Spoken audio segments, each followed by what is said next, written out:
Star hospital సుఖీభావ్కు తిరిగి స్వాగతం. Powered by AgriGold ఆయుర్ సుఖ multi speciality ayurvedic Vaidyalaya.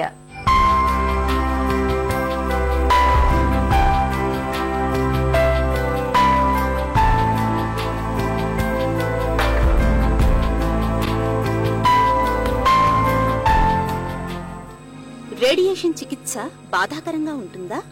Radiation పేషెంట్కి ఇచ్చే విధానంలో చాలా ప్రిసైజ్గా, అంటే జబ్బు ఎక్కడ ఉంటుందో అక్కడి వరకు మాత్రమే మనం రేడియేషన్ ఇవ్వగలిగేటట్టు, తర్వాత నార్మల్ టిష్యూస్కి చాలా తక్కువగా డోసు ఇవ్వగలిగేట్టుగా ఈ IMRT intensity modulated radiation therapy అని, తర్వాత ర్యాపిడ్ ఆర్కైవ్ ట్రీట్మెంట్ అని చెప్పేసి ఇవి రావడం, తర్వాత ఇమేజ్ గైడెడ్ రేడియేషన్ థెరపీ అని రావడం, వీటన్నిటి ద్వారా చాలా అంటే క్యాలిక్యులేటెడ్ ప్రెసిషన్ రేడియేషన్ అంటాం అనమాట.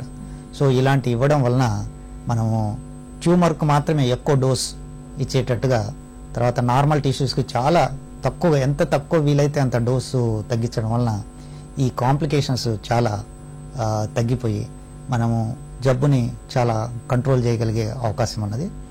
దీంతో పేషెంట్స్ కూడా యాక్సెప్టెన్స్, ఓకే రేడియేషన్ తీసుకున్నప్పుడు ఇంత ముందులాగా కాకుండా ఇప్పుడు బెటర్ ఫెసిలిటీస్ ఉన్నాయనే ఒక ధైర్యం వచ్చిందన్నమాట. తర్వాత ఈ రేడియేషన్ ట్రీట్మెంటు తీసుకునేటప్పుడు సాధ్యమైనంత వరకు పేషెంట్స్కి మనం కౌన్సిలింగ్లో చెప్తామన్నమాట. ఇది ప్రతి ఏ ట్రీట్మెంట్ అయినా కానీ మనం ట్యాబ్లెట్ క్రోసిన్ తీసుకున్నా కూడా కొన్ని సైడ్ ఎఫెక్ట్స్ అనేవి ఉంటాయి. సో అలాగే రేడియేషన్ ట్రీట్మెంట్ ఇచ్చినప్పుడు కూడా మనం ఇచ్చే భాగాన్ని నుంచి కొన్ని ఇబ్బందులు ఉంటాయి. అయితే చాలా వరకు ఈ ఇబ్బందులు ఆ రేడియేషన్ ఇచ్చిన టైంలో, ఆ తర్వాత రేడియేషన్ అయిపోయినాక 1-2 వారాల వరకు కొద్దిగా ఈ ఇబ్బందులు ఉండే అవకాశం ఉంటుంది.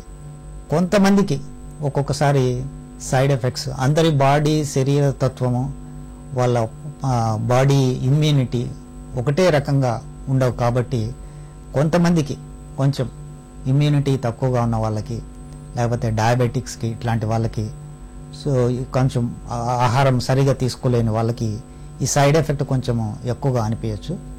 అయితే చాలాసార్లు ఈ రేడియేషన్ ప్రిసైజ్గా చేయడం వలన వాళ్ళకి బెనిఫిట్ ఉంటుంది కాబట్టి టెంపరరీ ఇబ్బందులని వాళ్ళు ఓర్చుకొని తీసుకుంటే వాళ్ళకి ఉపయోగపడుతుంది. రేడియేషన్ పదార్థాలు శరీరంలో ఉండిపోతాయా? పేషెంట్స్కి రేడియేషన్ ఇచ్చిన తర్వాత చాలామంది వాళ్ళకేమన్నా రేడియేషన్ ఎమిట్ అవుతుందేమని చెప్పేసి కొంతమంది వాళ్ళని కొంచెం దూరంగా ఉంచుతూ ఉంటారు. కానీ పేషెంట్ రేడియో యాక్టివ్ కాడు. సో పేషెంట్కి ఒకసారి